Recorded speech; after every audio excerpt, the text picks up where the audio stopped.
Et le BTC qui vient actuellement de dessiner des superbes petites bougies rouges, une belle correction du cours qui casse actuellement le support oblique que l'on voit dessiné ici à l'écran en jaune. Est-ce que pour autant c'est le retour aux enfers pour le BTC? Je vous le dis que clairement non. Pour notre part sur cette chaîne-ci, on fait de l'Elliott Wave, en tout cas pour vraiment appuyer nos analyses. Et nos analyses à nous indiquent un BTC qui devrait retrouver les 9500 à 9800 $. Donc ici ce chiffre-là est vu depuis très longtemps bien entendu, c'est-à-dire qu'on voit ce chiffre depuis le 17 mars de 2020. On a grandi ici à l'écran le plan de trading qui était mis en place bien entendu. On voyait le bas ici aux alentours des 4000 et des 5400 $ pour retrouver la projection haussière et monter vers la baie ici entre parenthèses en jaune.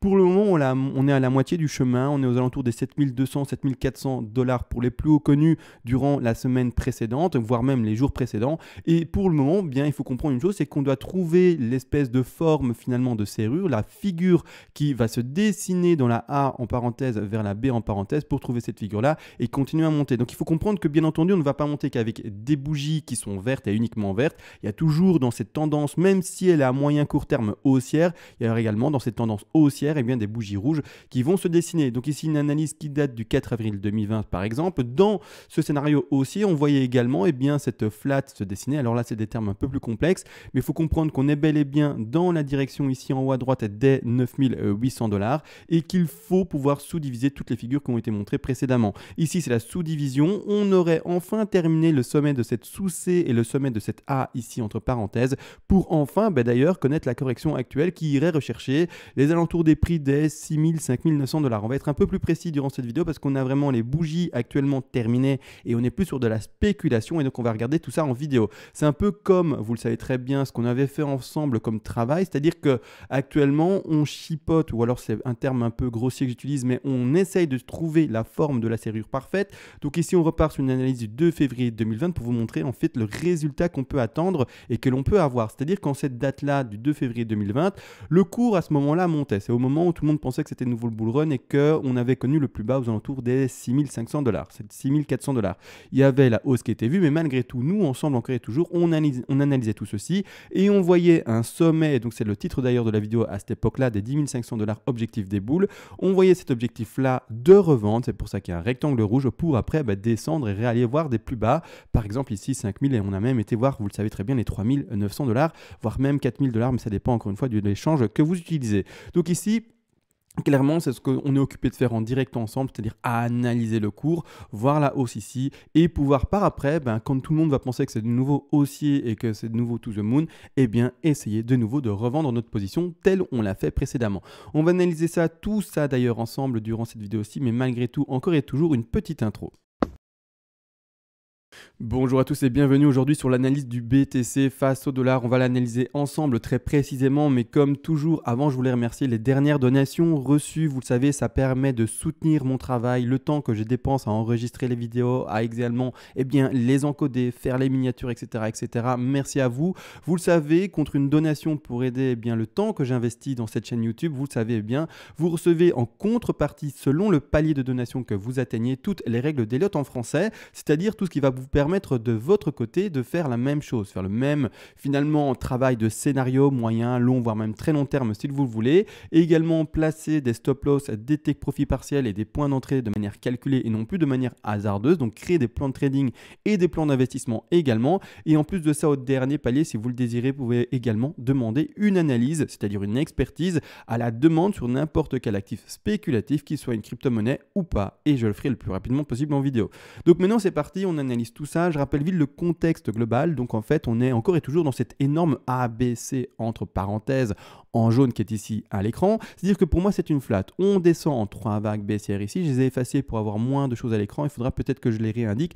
Mais on descend bel et bien en 3 vagues baissières et c'est comme ça qu'on détermine la hausse et que dans les vidéos précédentes et les analyses d'il y a déjà quelques mois maintenant, on peut déterminer la hausse qu'on reconnaît actuellement avec l'objectif des 9800 $ d'ailleurs. Alors comment ça se passe? Quand on est dans une très grande flat ainsi à à l'écran, l'objectif est d'aller chercher au moins les 90% de Fibonacci. C'est-à-dire que quand on place son Fibo ensemble, on va les retrouver ici la zone bleue. Vous voyez les 90, c'est ce qui est indiqué ici en bleu à gauche, et donc c'est ce retour au prix plus ou moins ici des 9843 $. Ici sur prix Bitfinex. Si vous êtes, vous êtes sur Coinbase ou autre, ça sera des prix légèrement différents. Donc là maintenant, c'est comme ça qu'on détermine la hausse du BTC par rapport à un travail qui est appuyé sur des mois et des mois. Hein, d'accord, c'est vraiment un travail qui dure longtemps et donc je ne trouve pas une figure de si grande finalement échelle d'un coup sec sans vraiment avoir travaillé au précédent. Tout ce que j'indique ici à l'écran est appuyé sur des analyses qui durent depuis des mois, voire même, je préfère le préciser, depuis des années. Alors là maintenant, on n'a pas le graphique de l'année précédente, mais le graphique de l'année précédente, il se trouve ici. D'accord? Donc ici, vous le voyez, le graphique de l'année précédente qu'on a travaillé également ensemble avec le crash, le point d'achat là-bas en bas, etc. Donc tout ce travail-là est appuyé sur un travail de longue haleine et c'est pas du jour au lendemain qu'on trouve des figures en macro. Il faut vraiment avoir beaucoup travaillé et être très finalement régulier dans son travail. Donc nous ici, l'objectif, c'est de monter jusqu'au 9800. Malgré tout, vous le savez, on ne va pas monter, comme expliqué en début de vidéo, qu'avec une bougie verte. C'est-à-dire que oui, à un moment, il y aura des corrections, des baisses, etc. Même si le mouvement haussier, entre guillemets, moyen court terme ici, qui va s'étaler sur 1 mois, 2 mois, eh bien, en tout cas, c'est un temps estimé. On ne sait pas travailler le temps, ça, je préfère le préciser. Eh bien, son objectif haussier est de monter. Malgré tout, il y a, comme vous voyez ici à l'écran, quand je retire un peu mes dessins, on a également, de temps en temps, des bougies qui sont rouges. La même chose ici à gauche, même si la tendance baissière est fortement indiquée, il y a de temps en temps des bougies vertes qui sont ici à contre-tendance de la tendance générale. Donc là maintenant à l'écran, il faut comprendre que même si maintenant il y a une bougie rouge à l'écran, comme il y a eu précédemment, la tendance haussière jusqu'au 9800 n'est pas du tout invalidée.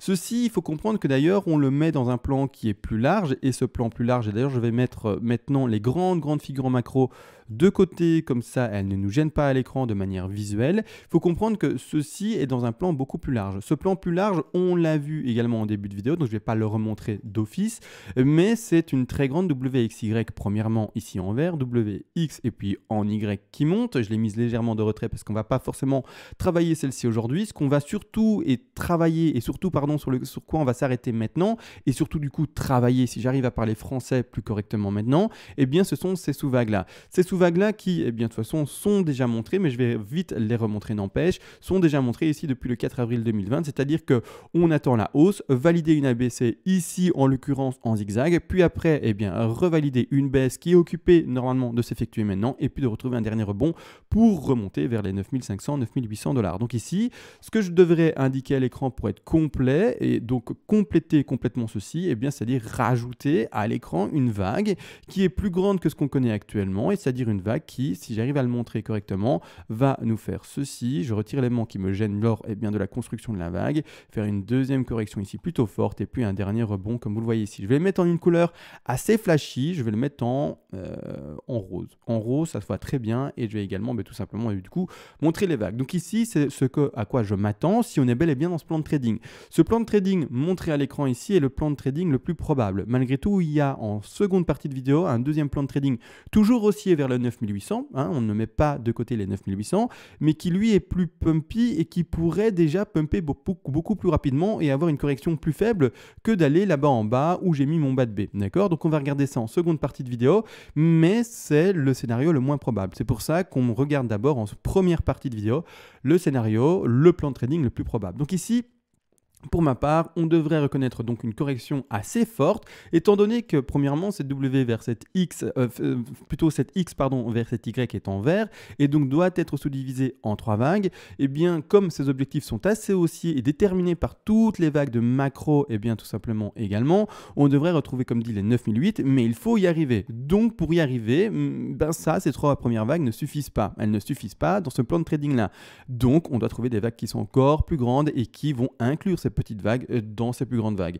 Pour ce faire, on regarde ces 3 premières vagues-ci, et ces 3 premières vagues-ci, pour pouvoir monter dans la Y, doivent être comprises dans une également flat. Donc on va déterminer ce sommet de A ici, là. D'accord? Donc 1, 2, 3, terminé.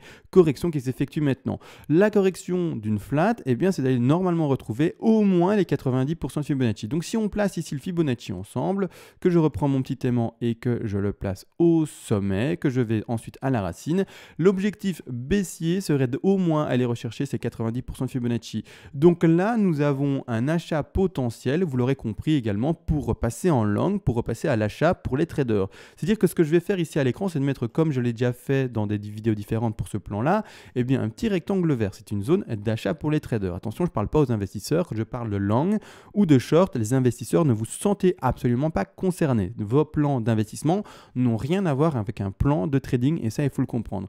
La deuxième zone d'achat également à privilégier sera la suivante. Alors, elle est plus basse, d'accord? Donc, on peut faire des corrections, n'empêche, plus puissantes, mais c'est d'aller rechercher également ici les 123%, 127% de Fibonacci. C'est la zone plus basse et je vais la mettre vraiment bien en dessous de l'autre, comme ça, c'est quelque chose de plus harmonieux ici à l'écran. Vous allez retrouver les prix des 5269 $ pour donner un prix fixe, mais encore une fois, c'est un intervalle autour de ça et ça dépend également de l'échange sur lequel vous vous trouvez. Donc, il faut savoir que pour monter, également, il faudra privilégier, n'empêche, le retour aux 90% de Fibonacci et pas d'office là-bas en dessous. Pourquoi ? Parce que quand on est dans une tendance dessinée, la plupart du temps, les plus bas eh bien, se font à chaque fois plus haut quand on est par exemple dans une tendance haussière. Donc la tendance ici estimée et dessinée serait haussière. Donc on va privilégier à chaque fois des plus bas qui font des légers plus hauts par rapport au précédent plus bas. Alors c'est la même chose ici. À chaque fois dans une tendance baissière, on va également du coup voir des plus hauts qui seront à chaque fois plus bas que leur précédent plus haut. Et c'est ainsi qu'on détermine entre guillemets de manière simple une tendance.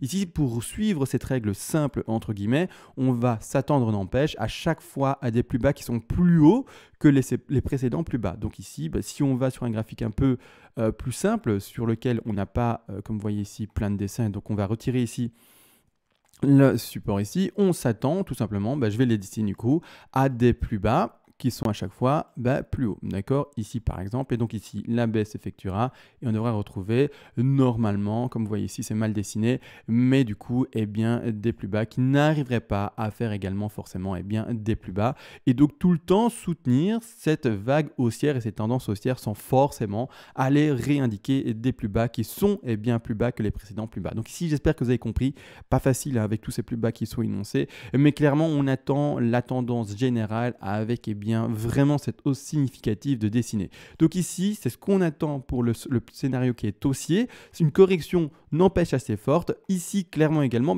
pour continuer à baisser et aller dans cette cette A ici en rose vers le bas ici en B, il faut comprendre qu'également ce sous-décompte-là doit se faire d'une certaine manière.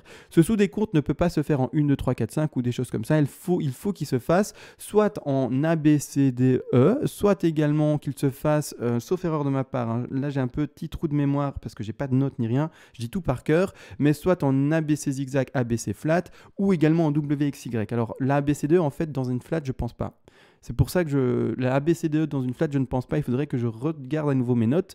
Je les ai pas à côté de moi du tout, c'est pas grave, je regarderai en fin de vidéo, mais vous de toute façon de votre côté si vous avez le PDF vous pouvez également regarder, mais premièrement il faut qu'en tout cas il y ait un décompte qui corrèle. Déjà pas de l'impulsif pour aller d'une A vers une B, ça c'est impossible et les objectifs sont assez bas. Là maintenant ce que je vois à l'écran pour le moment c'est une première ABC mais qui n'est pas assez puissante pour aller vers le bas, ou en tout cas pour atteindre d'office ceci.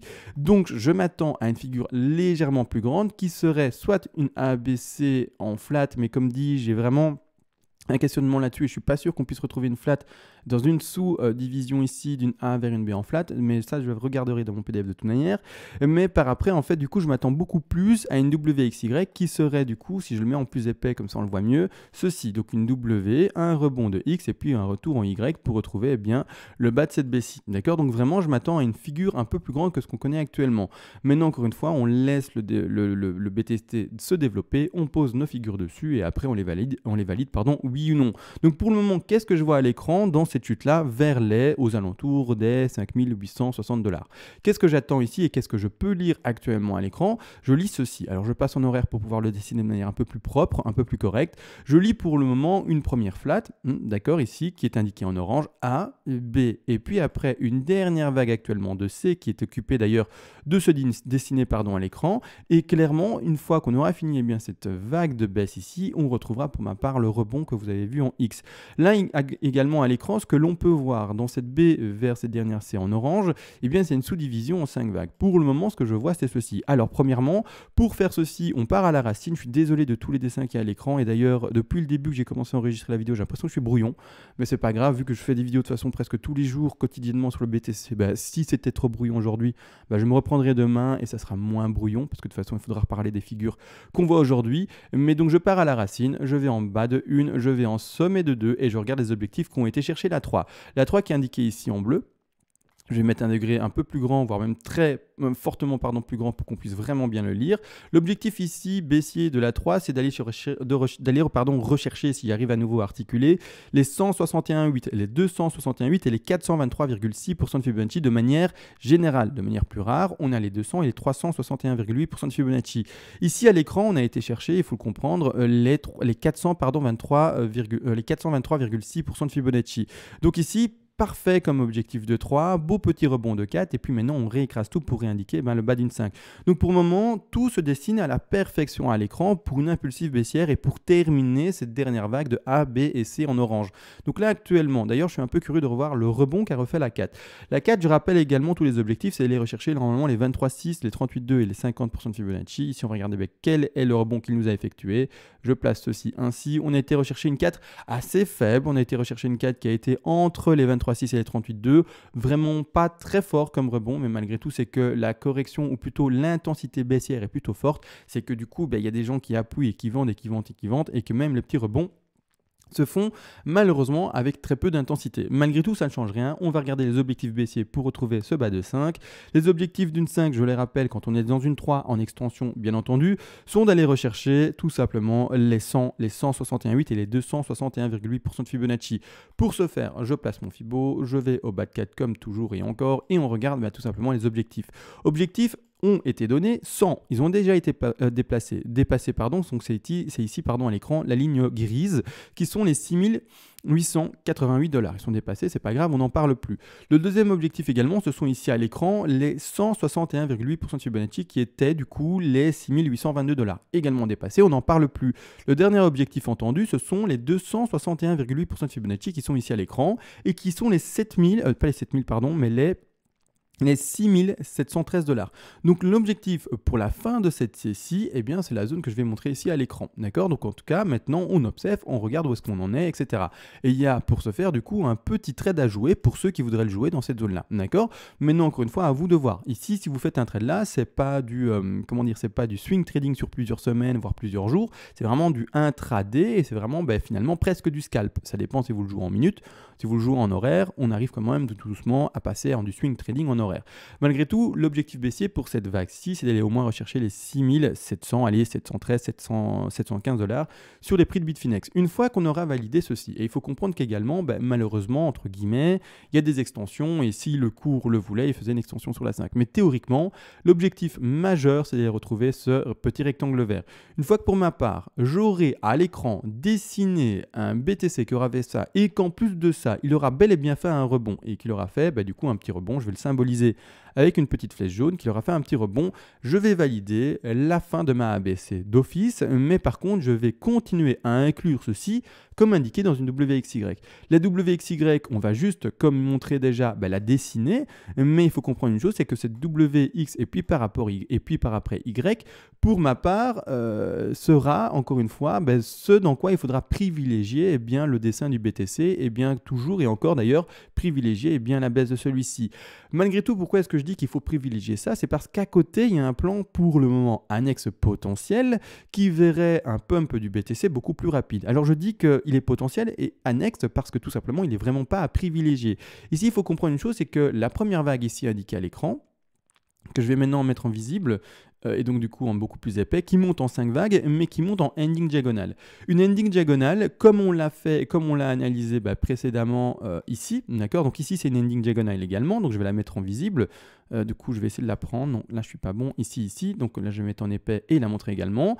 L'ending diagonale qu'on avait analysé ensemble précédemment, depuis décembre de 2019 jusqu'en février de 2020, cette ending diagonale également est significative de baisse. Et il faut vraiment privilégier une ending diagonale comme une ending diagonale et pas une leading diagonale. Je suis désolé pour les débutants, entre guillemets, néophytes. Je sais que ça vous dit rien du tout et vous comprenez pas du tout les termes que j'utilise. Mais voilà, c'est l'apprentissage et finalement le fait de se plonger dans les règles des Elliott qui vous permettra de comprendre ce que je raconte. Mais ici, il faut d'office, quand on voit ce genre de figure-là, privilégier une baisse. Et c'est pour ça qu'on avait mis ensemble, rappelez-vous, tout simplement, sauf si je n'arrive pas à le trouver, mais c'est pas ça, mais ici, pardon, privilégier la vente aux alentours des 10 500 pour après chuter.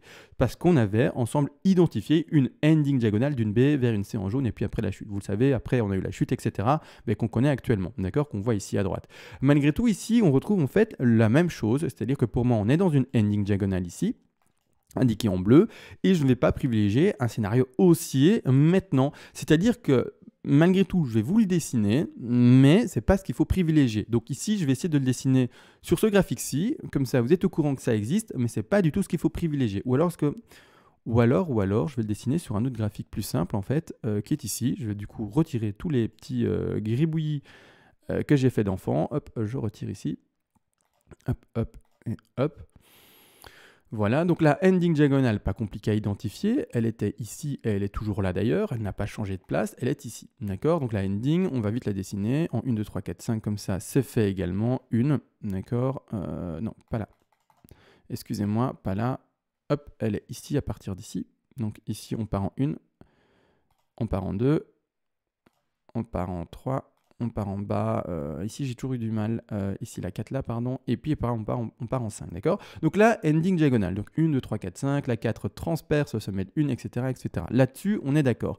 Malgré tout, le scénario alternatif qu'il ne faut pas privilégier, mais qui existe tout de même, c'est de monter avec ceci, ending diagonale, vu comme une leading diagonale très rare. La leading diagonale, c'est beaucoup plus rare sous-divisé en 3, et c'est pour ça qu'il ne faut pas le privilégier. Malgré tout, ça peut exister. Je le montre juste pour le cas de figure d'école, d'accord? C'est juste pour expliquer, comme ça vous avez absolument tout en votre possession pour par après, savoir vous réadapter par rapport à ce que fait réellement le cours. Donc si jamais, on va pas chercher les prix qui ont été indiqués dans la vidéo, pas dans la vidéo, mais du coup dans les objectifs précédents indiqués, et qu'on faisait un bas de 2, on serait dans une impulsive haussière, et il faudrait voir ces 5 premières vagues là comme une leading diagonale. Je vous le dis, c'est sous-divisé en 3, etc., c'est une ending diagonale pour ma part. Mais de manière plus rare, comme indiqué d'ailleurs dans le PDF, mais je vais pas le montrer aujourd'hui, parce que j'ai pas envie de faire une vidéo qui dure beaucoup trop longtemps, vraiment. J'ai plein de vidéos d'ailleurs à faire aujourd'hui, j'ai même une vidéo sur le VET face à l'USD, donc j'ai beaucoup de travail aujourd'hui, en tout cas beaucoup d'analyses à faire aujourd'hui, donc voilà, c'est pour ça que je me tarde pas de trop sur pas mal d'explications ici. Donc ici, il faudrait peut-être voir ceci comme une impulsive. Donc, je vous le dis, pour moi, je ne le privilégie pas, mais c'est-à-dire que la zone d'achat privilégiée, si pour vous, vous dites, oui, effectivement, en fait, c'est ça, je ne sais pas du coup pourquoi vous allez privilégier ça, mais si pour vous, c'est le cas, dans ce cas-là, la zone d'achat privilégiée sera les alentours des 50 et des 61,8% Fibonacci. Donc, je vais mettre un petit rectangle vert dans cette zone-là, et pour ceux qui voulaient rejouer, et voulaient jouer ce plan de trading-là, la zone d'achat se retrouverait entre...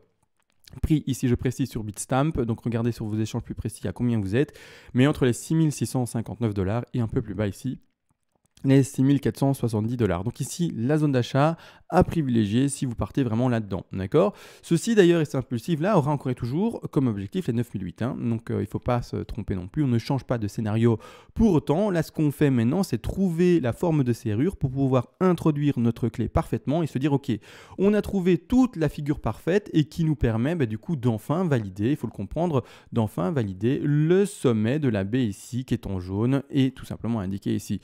Une fois qu'on aura réussi à tout décompter parfaitement, là, on pourra repasser à la vente et réouvrir une position de short et une position baissière pour partir par revoir des plus bas. Donc là maintenant, tout a été dit. Excusez-moi durant cette vidéo, en fait, je crois que je suis un peu malade, c'est-à-dire que je suis un peu obstrué, on va dire ça comme ça. Donc j'ai un peu du mal à m'exprimer, à articuler, mais bon, je suis vraiment désolé. En tout cas, voilà, on n'est pas toujours en forme à fond, mais malgré tout, j'ai fait l'effort de faire un maximum, une vidéo compréhensible malgré mon élocution qui, comme hier, est dramatique, mais bon, c'est pas grave, on fait avec. Donc là maintenant je pense avoir tout vu. Également un dernier petit mot par rapport au trade qui avait été vu pour le short. Alors le short qui avait été vu ici, premièrement encore et toujours, on est dans un scénario haussier qui va avoir les 9008, donc ça, on ne change pas. Malgré tout, la zone de short et le plan que vous voyez ici, pour moi, n'est plus possible. On casse, vous voyez bien, cette zone ici, des 7286 $ sur les prix de Coinbase. On a été voir légèrement plus bas, plus haut, on a été voir les 7478 $ ici. On a fait une 5e vague haussière et pour moi, c'est fini. On ne peut plus rentrer dans les WXY, etc. On ne peut plus rentrer dans ce contexte-ci. Donc pour moi, ce n'est plus ça. Et pour moi, clairement, on est enfin maintenant dans une X qui est validée beaucoup plus tôt, même s'il est vrai, ça voit également une correction assez puissante ici. On n'est plus dans ce cas de figure-ci. Et pour moi, on rentre au contraire beaucoup plus dans ce cas de figure-ci, ici, montré à l'écran, avec une correction indiquée. Et alors, on ne voit pas bien grand-chose. Moi-même, j'ai l'impression de ne pas bien voir ce que j'ai indiqué à l'écran. Ici, tac, tac, tac, bah oui, finalement, elle n'est pas visible, mais clairement dans ceci. Donc ici, je vais les mettre ici en visible, hop, en rose, hop, là-dedans. Donc pour moi, on est clairement dans quelque chose qui s'exprime comme suit. Donc dans une très grande flat, avec la sous-division ici, avec une petite ABC en zigzag ici, indiquée à l'écran, je vais la mettre en moins visible. Donc ici, pour moi, on est vraiment dans ce scénario-ci. Donc on devrait normalement suivre la ligne rose de manière grossière, d'accord, vraiment de manière imagère, pour aller retrouver eh bien, ces 2 points d'achat pertinents des 5861 $, voire même plus bas, mais ce n'est pas celui que je privilégie non plus pour garder, comme expliqué en début de vidéo, cette tendance haussière générale avec des plus bas qui sont chaque fois plus hauts par rapport au précédent plus bas et qui lui par contre ce point d'achat-là est des 5280 $. Donc maintenant quand même une petite correction, une petite reprise des boules non mais du coup des bears et par après eh bien, une zone de rachat assez intéressante pour continuer à monter. Également cette hausse peut être expliquée entre guillemets. Donc la hausse jusqu'aux 9800 $, peut être également expliquée entre guillemets par rapport au halving qui arrive d'ici plus ou moins le 13 mai. Le 12 mai, 13 mai, 14 mai, c'est une date estimée par rapport au bloc miné. Malgré tout, le halving, encore une fois, comme tout le monde sait que eh bien, ça va arriver et que ça arrive d'ici 32 jours, pas mal de monde se dit voilà, je vais profiter de cet événement qui est calculé et finalement prédit pour eh bien, passer à l'achat. Donc maintenant, n'oubliez pas également, quand un événement est trop attendu, malheureusement, le jour J, eh bien, c'est le contraire qui va se passer. Et au contraire de voir peut-être un marché qui fait un bull run de dingue, peut-être que par derrière, on aura à nouveau des belles bougies rouges et qu'il y a des gens qui, le jour du halving, vont acheter de nouveau un petit top et encore une fois, se tromper de moment d'achat. Donc faites attention à ça encore et toujours, bien entendu, par rapport au halving. De toute façon, on en a parlé hier, on a bel et bien démontré qu'au moment du halving, c'était pas pour autant que c'était d'office directement le bull run avec des belles bougies rouges directement instantanément. Non, il y a parfois plusieurs semaines, voire même 4-5 semaines de stabilisation du cours ou même de bougies rouges qui vont voir des plus bas malheureusement. Donc maintenant, on a vraiment tout vu. Comme dit, désolé pour mon état, la santé n'est pas au rendez-vous aujourd'hui, comme hier d'ailleurs, mais c'est pas grave. Un peu de repos pour ma part et ça ira, même si le repos n'est pas gagné étant donné que je vais encore faire 2, voire même 3 analyses, donc ça fait quand même beaucoup. Mais voilà, on a tout vu. Sur ce, on se laisse. On se voit d'ici quelques heures, peut-être demain, bien entendu. Et sur ce, ciao.